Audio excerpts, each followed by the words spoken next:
Welcome to ஹரிசுவ சமையல். அனைத்து சகோதர சகோதரிகளுக்கும் இனிய மாலை வணக்கம்.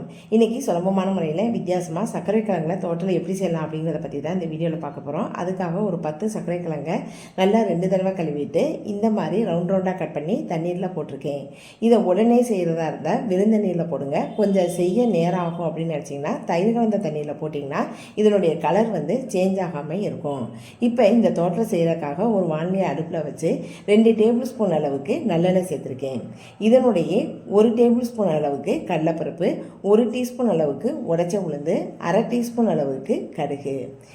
இதை லேசாக கரண்டி மூலமாக இந்த மாதிரி வதக்கி விட்டுக்குங்க. இப்போ இதனுடைய பொடிசாக நறுக்கி வச்ச பெரிய வெங்காயமும் கொஞ்சம் கருவேப்பிலையும் சேர்த்துருக்கேன். இப்போ திரும்பவும் கரண்டி மூலமாக இதை நல்லா வதக்கி விட்டுக்குங்க. இந்த வெங்காயம் வதங்குறதுக்காக நம்ம உப்பு சேர்த்துக்கலாம். அதாவது இந்த கிழங்குக்கும் சேர்த்து போட்டுக்குங்க. இப்போ திரும்பவும் நல்லா வதக்கி விட்டுட்டு உரப்புக்காக 4 வரமிளகாயை 2ஆக உடச்சி சேர்த்துருக்கேன். நல்லா வதக்கி விட்டுக்குங்க. இப்போ நம்ம ஏற்கனவே நறுக்கி வச்ச சர்க்கரை கிழங்கை தண்ணி எடுத்துட்டு வெறும் கிழங்கு மட்டும் இதில் சேர்த்துக்குங்க. இதை ஃபுல்லாக இப்போ போட்டுட்டேன்.